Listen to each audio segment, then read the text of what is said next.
Hi friends, welcome back. My name's Carla and this is Karla Created, a place where I sew things, but I also like to crochet and do pretty much anything else that's creative. Anyway, in this video, I am going to be sharing with you how I made this. I call it a bucket bag, a scrappy bucket bag. Now, I have seen this technique on the internets quite a few times now, and it is the method whereby you sandwich a bunch of scraps, and in this case I had a bunch of one-way stretch knit fabric scraps. I call them crumbs because they're too small to do anything really with. But you sandwich them in between a layer of organza or something similar to organza that has a transparent kind of vibe to it and a backing piece of fabric. And I have wanted to try this technique for quite a long time. So I thought to myself, well, why don't I give it a go using the leftover scrap fabric from my most recent quilt project, which I will share and link here for you to go and check out if you wish to.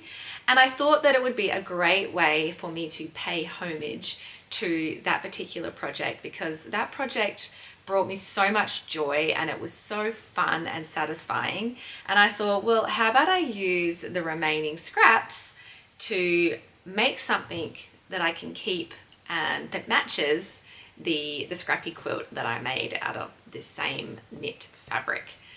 So let's get into it.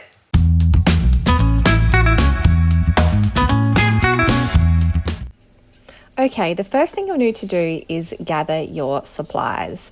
So I collected all of my fabric scraps that I wanted to use, as well as this transparent weird fabric. I don't even know what this fabric is called, but I had it in my stash, so I thought, hey, I'll use that instead of getting anything else new from the shop. I also pulled out this scrap or multiple pieces of scraps that I stitched together as the backing piece. And I also had a whole bunch of random offcuts of fusible interfacing and also just some normal interfacing that I thought I'll use up. The next step in the process is to lay out your backing piece. Now, I chose the length of my backing piece was completely random. And I will show you in a moment how I made the base relative to the length of this backing piece that I have, which forms the side walls of the bucket bag. Once I had it laid out, I put down all of that interfacing, and then I started placing my scraps on top. And this was actually really, really fun to do because it gives you a little bit of creative sort of leeway to place them down in either a super random fashion or more of a coordinated way. Now, I did press this a little bit with my iron, and that was just to keep it all flat, and it also just heated up the fusible interfacing that I had underneath and sort of contained everything quite well and stuck a bit of it together. So it actually worked quite well that I used some of that fusible interfacing up. I then overlaid the transparent weird plastic fabric stuff, and I had this little bit left over that I'll use to make another smaller bucket bag, I reckon. And the next step from here was to pin all of the layers together. So I just did this with my normal glass head pins. I didn't use safety pins or anything, just pinned it all together across the whole piece. So then I could start quilting and all of the pieces underneath wouldn't move around too much. And then after that, I started quilting. I decided to just quilt initially in these straight lines.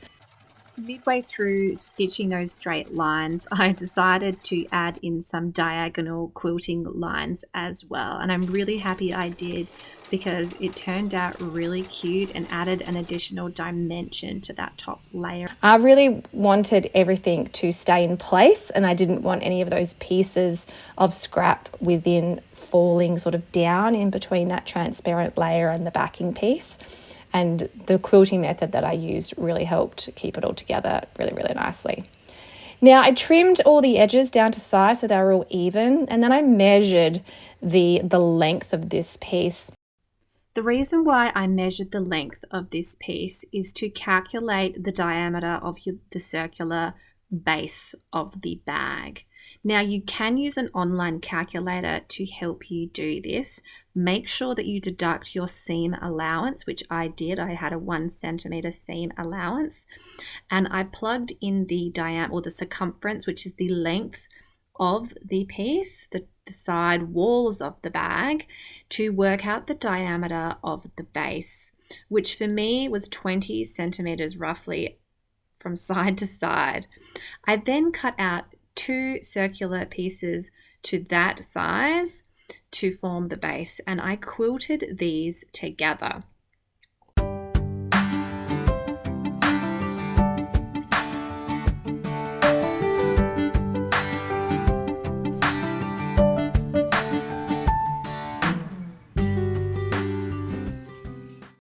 Now, before you can attach the base to your bucket bag, you will need to stitch the long rectangular piece together on the shortest side to create one big loop forming the walls of your bag. I decided to hide all of my raw edges on the inside of the bucket bag with this pale purple bias binding. I think it's a really, really nice, clean way to finish the raw edges on a project like this. But obviously, it's entirely up to you how you like to finish your edges. You might choose to do a lining for the inside of your bag so then you don't see any raw edges, or you might just choose to do a zigzag or an overlocker stitch.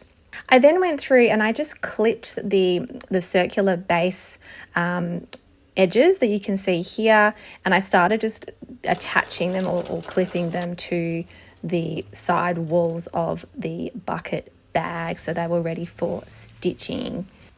And once you've stitched that circular base piece to the side walls of your bucket bag, you're almost done. You can then finish the top edge of the bucket bag in any way that you choose. I decided to use some of the quilt binding fabric that I had left over from the quilt to finish the top edge of the bucket bag, once again paying homage to the Scrappy jersey knit fabric quilt that I made out of the same fabrics. I actually added this cute little love heart tag, but I didn't line it up very well, so it's a bit skew-if, but that's okay. I still think it's really, really cute. Anyway, I then decided to add these 2 straps, and you can see here that I have used more of that sort of beige thick fabric. I doubled it up once again, and then I covered them with more of that polka dot fabric to create these cute little handles or straps, and you're done. So that is how I made this scrappy bucket bag, and I am absolutely in love with this bag. I made it because I want somewhere to store my yarn for my in-progress crochet projects, because I like to move this around the house with me whilst I work on my projects. So the little handle, lightweight, cute little bag was the perfect thing for that. And if you're interested, I am working on another mohair beanie using the mohair wool yarn that I acquired from one of my grandparents. It's been in my stash for a really long time.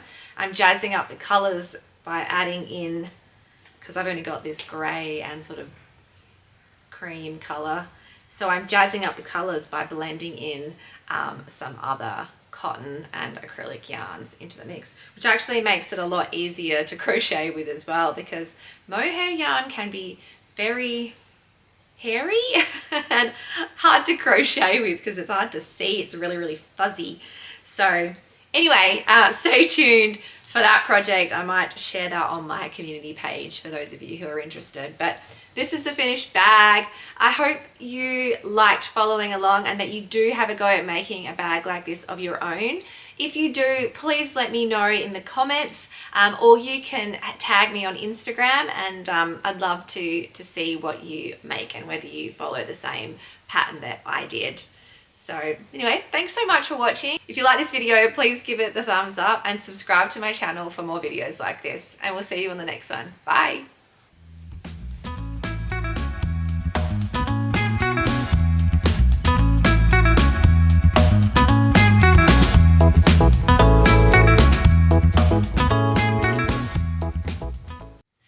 before I forget, be sure to like and subscribe.